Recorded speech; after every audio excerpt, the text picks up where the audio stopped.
Bonjour mesdames, bienvenue à Méditation quotidienne au féminin. Aujourd'hui, la prière. Luc 5, verset 16 nous dit ceci. « Mais lui se retirait dans le désert et priait. » La prière est les moyens les plus efficaces dont puisse se servir l'être humain pour communiquer avec son Père céleste.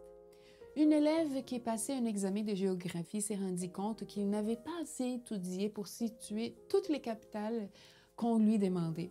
Il pria alors, « Seigneur, permets que Bruxelles soit la capitale de l'Autriche. » Ne souris pas. Bien souvent, nos lèvres formulent des requêtes aussi logiques que celle-là.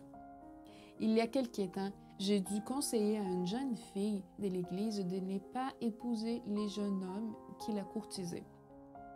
Elle comprit ce que je disais, mais elle s'est mariée quand même. Peu après, j'appris que l'époux divorçait. Ils avaient déjà 3 enfants. Je l'entendis exclamer. J'ai supplié Dieu de me donner un foyer heureux et il ne l'a pas fait. T'en rends-tu compte? Il est certain que Dieu possède le pouvoir de transporter Bruxelles et de la déposer en Autriche. Mais ce n'est pas sa tâche. L'élève était responsable de savoir que Bruxelles est la capitale de la Belgique. Bien des souffrances nous seraient épargnées si nous apprenions à prier comme Jésus.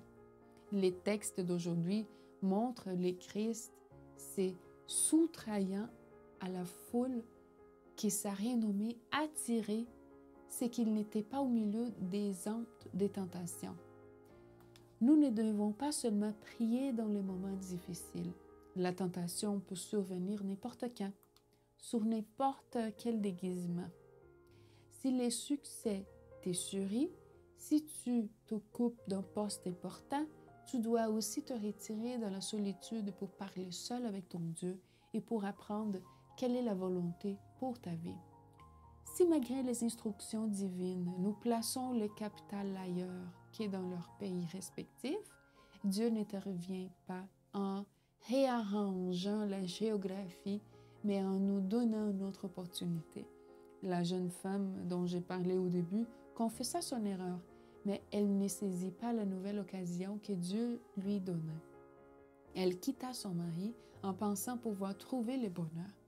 Dieu permet que tu communiques avec lui pour écouter sa voix, confesser tes manques et recevoir une nouvelle opportunité de salut.